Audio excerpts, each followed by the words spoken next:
محترم سامعین و ناظرین، السلام علیکم ورحمۃ اللہ وبرکاتہ۔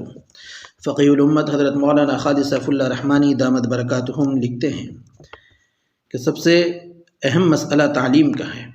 سرکاری ادارے کم ہوتے جا رہے ہیں، زیادہ تر تعلیمی ضرورت پرائیویٹ اداروں کے ذریعے پوری ہو رہی ہے۔ عیسائی مشنریز کا اس سلسلے میں بڑا اہم رول رہا ہے۔ سنگ پریوار کی ذیلی تنظیمیں بھی اس میدان میں ہیں اور حکومت کی پشت پناہی بھی انہیں حاصل ہے۔ مسلمانوں میں بابری مسجد کی شہادت کے بعد اس طرف توجہ بڑھی ہے، لیکن ناکافی ہے۔ جو لوگ صاحب ثروت ہیں اور وہ کاروبار میں پیسہ لگانا چاہتے ہیں، وہ مسلم علاقوں میں ماہرین کے مشورے اور علاقے کی ضروریات کے مطابق تعلیمی ادارے قائم کریں، اور خاص طور پر اس بات کا خیال رکھیں کہ جو غریب عوام ہیں ان کے بچوں کی فیس میں رعایت برتنے کی کوشش کی جائے۔ تعلیمی اداروں میں چھٹی کلاس سے لے کر 12ویں کلاس یا ڈگری تک لڑکیوں کے لیے مستقل تعلیمی ادارے قائم کیے جائیں تاکہ بہتر اخلاقی ماحول میں بچیوں کی تعلیم ہو سکے۔ تعلیمی ادارے لڑکوں کے لیے ہوں یا لڑکیوں کے، ان میں اس بات کی کوشش کی جائے کہ بیسک اسلامی تعلیم بھی مہیا ہو جائے۔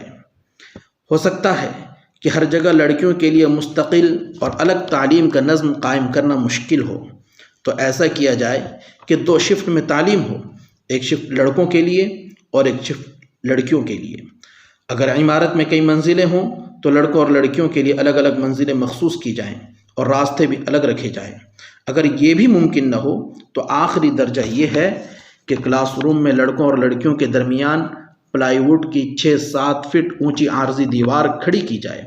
کلاس میں آنے کے لیے الگ الگ راستے رکھے جائیں اور بیت الخلاء وغیرہ کے حصے تو الگ رکھے ہی جاتے ہیں۔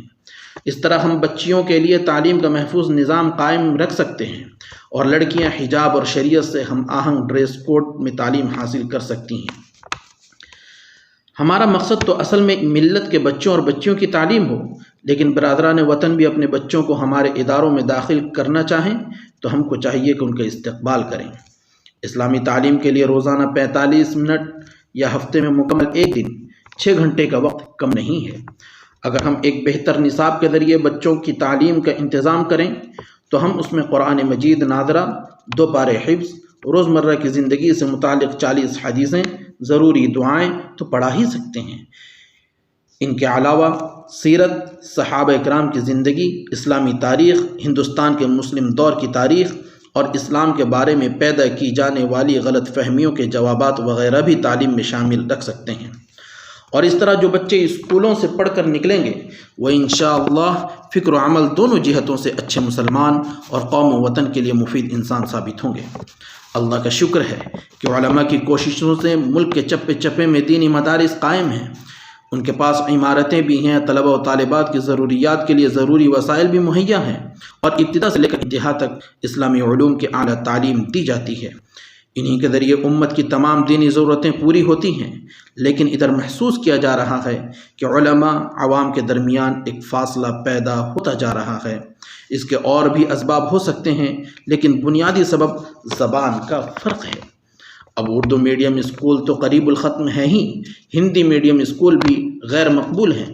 برادران وطن میں بھی ہندی میڈیم کا رجحان بہت کم ہو گیا ہے۔ انگلش میڈیم سے پڑھنا پڑھانا بچوں اور ان کے سرپرستوں کے لیے قابل فخر بات ہو گئی ہے۔ اس لیے معاشی پہلو سے ہٹ کر دینی پہلو سے بھی علماء کے لیے انگریزی زبان اور ضروری حد تک عصری علوم کی تعلیم بہت ضروری ہے، تاکہ وہ امت کی نئی نسل سے ان کی مانوس زبان میں خطاب کر سکیں اور جدید تعلیم یافتہ لوگوں کی آنکھوں میں آنکھیں ڈال کر ان کے سوالات کے جواب دے سکیں، ورنہ آہستہ آہستہ مدارس آثار قدیمہ بن جائیں گے اور مدارس کے فضلاء امت کی نظر میں قابل احترام تو رہیں گے مگر قیادت کے مقام سے محروم ہو جائیں گے۔ مولانا فرماتے ہیں کہ عوام کو انصاف دلانے اور سماج کو ظلم سے بچانے کے لیے 3 اہم ادارے کام کرتے ہیں۔ ایک عوام کے منتخب نمائندہ کا ایوان یعنی پارلیمنٹ اور اسمبلی، دوسرے پولیس جو حکومت کے تحت کام کرتی ہے، تیسرے عدالت جس کی ایک آزادانہ حیثیت ہوتی ہے۔ ان میں سے پہلا ادارہ یعنی پارلیمنٹ اور اسمبلی تو کھلے طور پر جانبداری، اقلیت دشمنی اور ظالموں کی پشت پناہی پر کمر بستہ ہے۔ وہ چاہتا ہے کہ ملک میں نہ اپوزیشن رہے اور نہ اقلیتیں، ان کا نعرہ کانگریس مکت بھارت، کمیونسٹ مکت بھارت اور مسلمان مکت بھارت ہے۔ وہ بہت تیزی سے اس مقصد کی طرف آگے بڑھ رہے ہیں اور ملک کے چپے چپے میں نفرت کی آگ سلگا رہے ہیں۔ پولیس کھلے طور پر جانبداری کر رہی ہے۔ ان کی نفرت اور فرقہ واریت پر مبنی باتیں اور حرکتیں تصویروں کے ساتھ سوشل میڈیا پر آ رہی ہیں، لیکن حکومت جانتے بوجھتے اپنی آنکھوں کو بند کیے ہوئی ہے اور اپنے آپ کو بہرا اور گونگا بنائے ہوئی ہے۔ ان حالات میں مسلمانوں، دلتوں اور اقلیتوں کے لیے صرف ایک ہی پناہ رہ گئی ہے، اور وہ ہے عدالت۔ اگرچہ عدالت کے بعض فیصلوں نے بھی مسلمانوں کو مایوس کیا ہے، لیکن بہرحال پھر بھی عدالت ہی امید کی کرن ہے۔ اس سمت میں ہمیں 3 جہتوں سے کوشش کرنی چاہیے۔ اول یہ کہ ملت کے ذہین بچوں کو قانون کے شعبے میں داخل کرایا جائے اور کرمنل لاء کے ساتھ ساتھ سول لاء کی بھی خصوصی اہتمام کے ساتھ پڑھایا جائے۔ دوسرے، مسلمانوں میں قانونی بیداری پیدا کی جائے اور انہیں بتایا جائے کہ ظلم و زیادتی کے واقعات پر کس طرح پولیس سے رجوع کیا جائے، کیسے FIR درج کرائی جائے اور سمجھا جائے کہ پولیس نے صحیح طور پر کیس بک کیا ہے یا نہیں۔ پولیس اگر گرفتار کرنا چاہے تو اس کے ضوابط کیا ہیں، کیسے ان کا سامنا کیا جائے وغیرہ۔ دوسرے، ججز کے انتخابات کے سلسلے میں جو امتحانات ہوتے ہیں، مسلمان وکلاء ان میں شرکت کے لیے تیاری کریں، ان کے لیے کوچنگ رکھی جائے، ان کی حوصلہ افزائی کی جائے کہ وہ اس عہدے کے لیے ہونے والے مقابلے میں شریک ہوں، تاکہ عدالتوں میں مسلمان ججز بھی آ سکیں۔ اس وقت صورتحال یہ ہے کہ سپریم کورٹ اور ہائی کورٹوں میں مسلمان ججوں کی مقدار بہت ہی کم رہ گئی ہے۔ اس میں تعصب کا بھی دخل ہے اور اپنی غفلت اور بے توجہی کا بھی۔ اس پر بہت زیادہ توجہ کی ضرورت ہے۔ بہت سے غریب اور کم پڑھے لکھے مسلمان وہ ہیں جن میں فرقہ پرستوں کی طرف سے زیادتی ہوتی ہے، ظلم ہوتا ہے، ان کے خلاف غلط مقدمات درج کیے جاتے ہیں اور وہ ظلم کی چکی میں پستے رہتے ہیں۔ ان کو یہ معلوم نہیں ہوتا کہ انہیں کس جرم میں حوالات میں یا جیل میں بند کر دیا گیا ہے، اور ان کے پاس اتنے پیسے بھی نہیں ہوتے کہ وہ کسی مناسب وکیل کو اپنی طرف سے کھڑا کر سکیں، اس لیے بغیر کسی مضبوط ثبوت کے سال ہر سال وہ قید کی زندگی گزارتے ہیں۔ ان کے بال بچے قسم پرسی کی حالت میں رہتے ہیں۔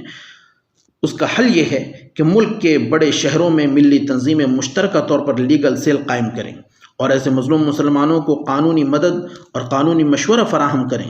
اس وقت اس سلسلے میں جمعیت علماء ہند کی کوششیں قابل تحسین ہیں۔ سینکڑوں بے قصور نوجوانوں کو انہوں نے جیل کی کوٹریوں سے آزاد کرایا ہے اور بہت سے فرقہ پرست مقررین کی زبان کو لگام دینے کی کوشش کی ہے۔ ان کوششوں کی قدردانی ہونی چاہیے، لیکن ایک تنظیم کی کوشش اتنے بڑے ملک میں ناکافی ہے۔